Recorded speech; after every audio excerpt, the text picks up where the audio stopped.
नमस्कार, मैं हूं आपके साथ इश्तियाक अहमद और आप देख रहे हैं आर्य न्यूज। स्वागत है आपका मध्य प्रदेश और छत्तीसगढ़ के बुलेटिन में। रुक करेंगे तमाम खबरों की तरफ। मध्य प्रदेश में पेसा एक्ट लागू हो गया और शनिवार को टंटिया भील स्मृति समारोह को संबोधित करते हुए सीएम शिवराज सिंह चौहान ने ये घोषणा की और शिवराज ने कहा कि इस एक्ट के लागू होने से स्थानीय संसाधनों पर जनजातीय समाज की पंचायतों के पास ज्यादा अधिकार होंगे। ग्राम सभाओं को जनजातीय समुदाय के लिए काम करने का अधिकार भी मिलेगा। मुख्यमंत्री शिवराज ने कहा कि आदिवासियों के खिलाफ सभी छोटे मोटे लंबित मामले वापस लिए जाएंगे और सीएम ने आदिवासियों को वन अधिकार के पट्टे देने की भी घोषणा की और उन्होंने आगे कहा कि जिनके पास 6 दिसंबर से पहले के पट्टे हैं उन्हें जमीन दी जाएगी। और वहीं आपको बता दें कि पैसा एक्ट के तहत स्थानीय संसाधनों पर स्थानीय अनुसूचित जाति जनजाति के लोगों की समिति को अधिकार दिए जाएंगे, जिससे अनुसूचित जाति और जनजाति वाली ग्राम पंचायतों को सामुदायिक संसाधन जैसे जमीन, खनिज संपदा, लघु वनोपज की सुरक्षा और संरक्षण का अधिकार मिल जाएगा। और पैसा एक्ट लागू होने के बाद सामुदायिक वन प्रबंधन समितियां वर्किंग प्लान के अनुसार हर साल माइक्रो प्लान बनाएंगे और उसे ग्राम सभा से अनुमोदित कराएंगे। और गौरतलब है कि सामुदायिक वन प्रबंधन समिति का गठन भी ग्राम सभा द्वारा किया जाएगा और राज्य में तेंदू पत्ता बेचने का काम भी वन समिति ही करेगी। और वहीं आपको बता दें कि पैसा एक्ट 24 अप्रैल 1996 को बनाया गया था और कई राज्यों में ये पहले से लागू भी है। और पैसा कानून लाने का उद्देश्य आदिवासी बहुल क्षेत्रों में स्वशासन को मजबूती देना है और देश के 10 राज्यों में ये कानून अभी लागू है और अब मध्य प्रदेश सरकार ने इस कानून को राज्य में पूरी तरह से लागू करने का ऐलान कर आदिवासियों को बड़ी सौगात दी। और वहीं पैसा कानून के तहत ग्राम सभाओं को आदिवासी समाज की परंपराओं, रीति रिवाज, सांस्कृतिक पहचान, सामुदायिक के संसाधन और विवाद समाधान के लिए परंपरागत तरीकों के इस्तेमाल के लिए सक्षम बनाया गया है।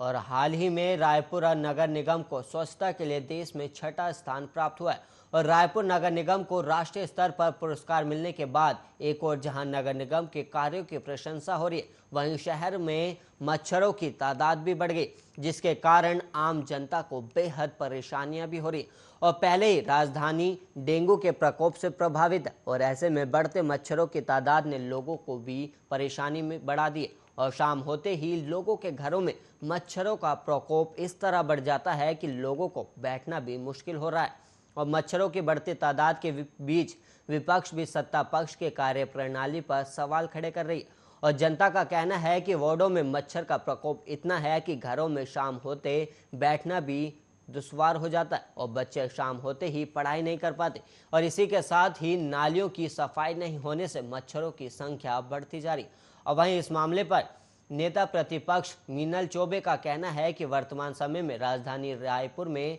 मच्छरों का प्रकोप बढ़ गया और आश्चर्य की बात यह है कि कुछ दिन पहले ही स्वच्छता सर्वेक्षण में राजधानी रायपुर को पुरस्कार मिला और ये सोचने वाली बात है कि इतने मच्छर बढ़ गए हैं, लेकिन नगर निगम का दावा है कि एंटी लार्वा और फॉगिंग के लिए नगर निगम फंड उपलब्ध कराती है, लेकिन ये राशि कहाँ जा रही? अगर इतने रुपए खर्च करने के बाद भी शहर की जनता को मच्छरों से निजात नहीं दिला पा रहे हैं तो ये किसकी अक्षमता है? और नगर निगम के महापौर को देखना चाहिए कि जो राशि मच्छर उन्मूलन के लिए खर्च की जा रही है, क्या वास्तव में इसका इस्तेमाल सही ढंग से नहीं हो रहा है या हो रहा है। और वार्ड के जनप्रतिनिधियों की शिकायत रहती है कि वार्डों में फॉगिंग नहीं हो रही है।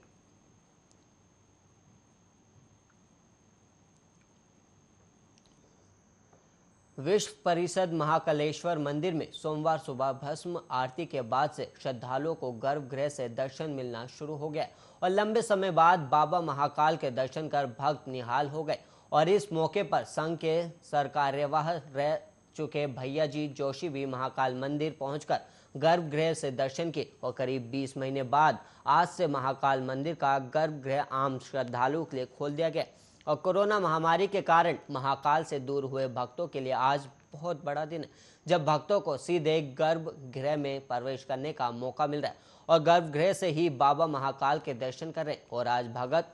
आज भक्त और भगवान के बीच की दूरियां कम हो गई और सुबह हुई भस्म आरती के बाद मंदिर प्रशासक गणेश धाकड़ सहित भैया जी जोशी गर्भगृह से दर्शन किए और इसके बाद आम श्रद्धालुओं को गर्भगृह में जाने की अनुमति दे दी गई। हालांकि इस मौके पर भीड़ के कारण सोशल डिस्टेंसिंग का पालन नहीं हो सका और महाकाल मंदिर के गर्भगृह में फिलहाल किसी भी प्रकार का पूजन, अभिषेक, आरती इत्यादि किया जाना या दूध, फूल, प्रसाद या किसी भी प्रकार की पूजन सामग्री ले जाने पर प्रतिबंध रहेगा और भक्त भगवान श्री महाकालेश्वर को केवल जल अर्पित कर तत्काल बाहर की ओर प्रस्थान करेंगे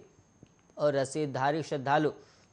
महाकालेश्वर मंदिर के द्वार क्रमांक 4 से प्रवेश कर विश्राम धाम से सभा मंडप चांदी द्वार से गर्भगृह दर्शन हेतु प्रवेश करेंगे और वहां की गई व्यवस्था के अनुसार श्री महाकालेश्वर भगवान का जलाभिषेक कर जल द्वार से बाहर आएंगे और प्रवेश बंद के दौरान रसीद लेकर दर्शन करने वाले श्रद्धालुओं के लिए ड्रेस कोड का पालन करना अनिवार्य होगा, जिसमें पुरुषों और 16 और महिलाओं को साड़ी में ही गर्भगृह में प्रवेश दिया जा सकेगा।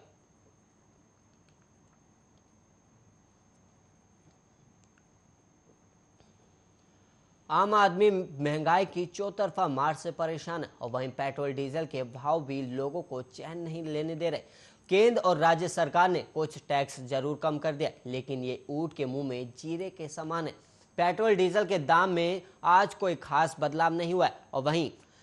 राजधानी भोपाल में पेट्रोल के दाम में कई दिन से कोई परिवर्तन नहीं दिख रहा है। दरअसल भारत में तेल के दाम अंतर्राष्ट्रीय बाजार में क्रूड ऑयल की कीमत और विदेशी मुद्रा दरों के आधार पर तय होते और इन्हें हर दिन सुबह 6 बजे इसी के आधार पर अपडेट किया जाता है। Oil marketing company crude oil की कीमतों की समीक्षा के बाद प्रतिदिन पेट्रोल और डीजल के दाम तय करती है और वहीं हिंदुस्तान पेट्रोलियम, इंडियन ऑयल और भारत पेट्रोलियम कंपनियां रोज सुबह विभिन्न शहरों में तेल के दाम अपडेट करती है, जिसके बाद ही तेल के दामों में बढ़ोतरी और गिरावट का पता चलता है।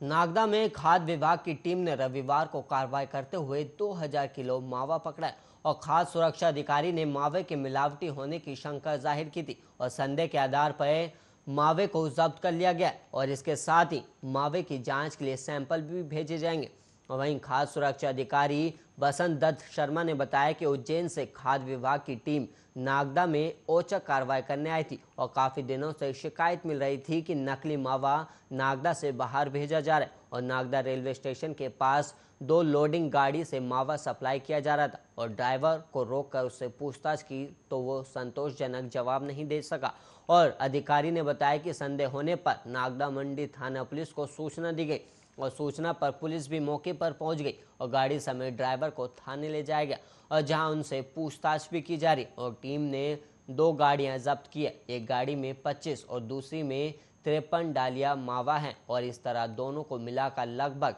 2000 किलो मावा होने की पुष्टि हुई है।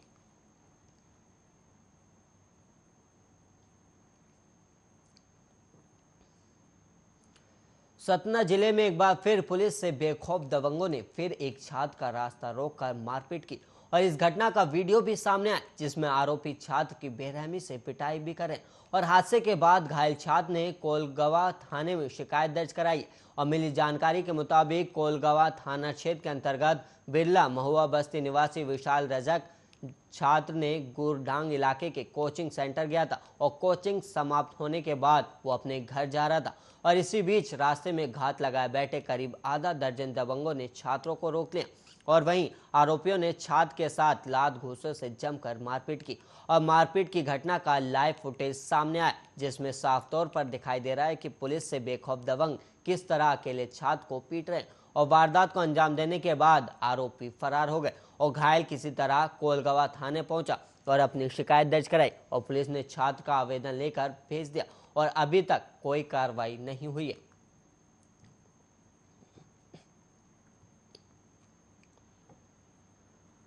मध्य प्रदेश के नक्सलवाद प्रभावित बालाघाट जिले में पुलिस को सड़क पर नक्सलियों के पर्चे मिले और इन पर्चों से नक्सलियों के 10 दिसंबर को मध्य प्रदेश बंद के आह्वान करने की जानकारी मिली और इतना ही नहीं, नक्सलियों का छत्तीसगढ़ और महाराष्ट्र में 10 दिसंबर को बंद का आह्वान है और पुलिस ने कहा कि नक्सलियों ने शुक्रवार और शनिवार के दरमियान रात सड़क निर्माण कार्य में इस्तेमाल होने वाले रोड रोलर को जला दिया और पर्चे छोड़ दिए। और पुलिस ने बताया कि महाराष्ट्र के गढ़चिरौली एनकाउंटर में पुलिस मुठभेड़ में नक्सलियों के मारे जाने से नाराज विद्रोहियों के एक समूह ने एक गांव में रोड रोलर को आग के हवाले कर दिया। बालाघाट जिले के एक वरिष्ठ पुलिस अधिकारी ने घटना की पुष्टि करते हुए IANS को बताया कि इलाके में पुलिस गश्त बढ़ा दी गई है और तलाशी अभियान भी जारी है। बालाघाट पुलिस को नक्सलियों के बंद के आह्वान के पर्चे मिले और एक पुलिस अधिकारी ने कहा कि मौके से एक बैनर और 7 पर्चे बरामद किए गए, जिसमें छत्तीसगढ़ क्षेत्रीय समिति और माओवादियों की मलाज खंड क्षेत्र समिति के नाम का उल्लेख है। और पर्चे में 26 नक्सलियों के मारे जाने का भी उल्लेख है, जो गढ़चिरौली में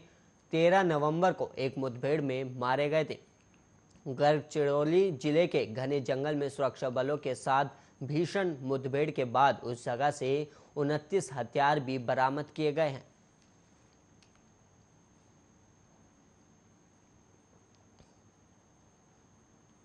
ग्वालियर अब दोबारा से आतंक का पर्याय बनता जा रहा है और पिछले 5 दिनों में जिले से 7 हत्या के मामले सामने आ चुके हैं और शहर के थाटीपुर थाना क्षेत्र में 2 दिन में ही 2 लोगों की हत्या कर दी गई। और बहोड़ापुर क्षेत्र में मॉर्निंग वॉक पर निकले जिम संचालक पर बदमाशों ने गोलियां बरसाकर हत्या कर दी, जबकि डबरा तहसील के पिछोल कस्बे में जमीनी विवाद में दलित रामहेत जाटव की लाठी डंडों से पीटकर निर्मम हत्या कर दी गई। और इसी प्रकार मुरार के होकर जोन में ठेले पर सो रहे गणेश शर्मा की पत्थर से कुचलकर हत्या कर दी गई। और भितवार में भी संदिग्ध परिस्थितियों में गोली लगने से घायल युवक ने अस्पताल में दम तोड़ दिया था।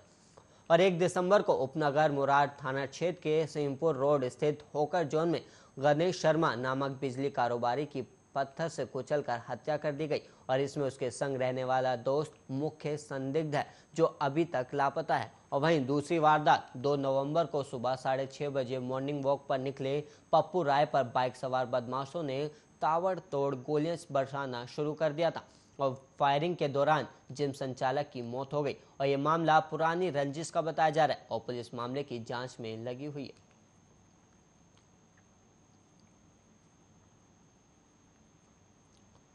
और वहीं बलरामपुर में शादी समारोह में परिवार घर के बाहर गया था, लेकिन इस दौरान चोरों ने घर में धावा बोलकर चोरी की वारदात को अंजाम दे दिया और करीब 60,000 रुपए से ज्यादा की चोरी हुई। और 4 महीने पहले भी इसी परिवार के यहाँ चोरी हुई थी, जिसके बाद अब पुलिस मामले की जांच करे। और वहीं आपको बता दें कि परिवार वाले लोगों ने इस घटना की पुलिस को सूचना दी, जिसके बाद अब लोगों को पुलिस जांच में जुटी हुई है। और वहीं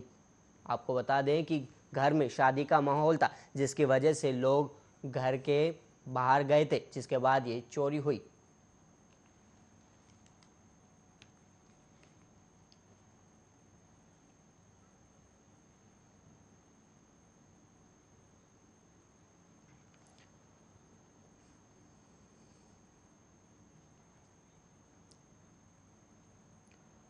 और वहीं बीजापुर में पड़ोसी राज्य तेलंगाना से बीजापुर की ओर आ रही अवैध शराब की एक बड़ी खेप को आबकारी विभाग ने पुलिस की मदद से मोदकपाल में पकड़ा है और शराब के साथ 2 आरोपी और इसमें प्रयुक्त एक वाहन को भी कब्जे में लिया गया है। और जानकारी के मुताबिक रविवार दोपहर मोदकपाल स्थित पुलिस बैरियर में जांच के दौरान एक पिकअप वाहन से अवैध शराब की एक बड़ी खेप पकड़ी गई और जब्त शराब की कीमत करीब 1.5 लाख रुपए से ज्यादा होने की बात कही जा रही। और शराब के साथ 2 आरोपी और इसमें प्रयुक्त पिकअप वाहन को भी आबकारी अमले ने अपने कब्जे में ले लिया। और वहीं बताया गया कि जो आरोपी पकड़े गए हैं वो महाराष्ट्र के सिरोंचा के रहने वाले और शराब तेलंगाना से लाकर आवापल्ली में डिलीवरी करनी थी। और इससे पहले मोदकपाल में आबकारी अमले ने जांच के दौरान इसे पकड़ लिया। और जिला आबकारी अधिकारी नवनीत तिवारी ने कहा कि अभी कार्रवाई चल रही और दोनों आरोपी मोहम्मद रफीक और जमील शेख सिरोंचा महाराष्ट्र के रहने वाले। और उन्होंने बताया कि वो तेलंगाना से आ रहे वाहन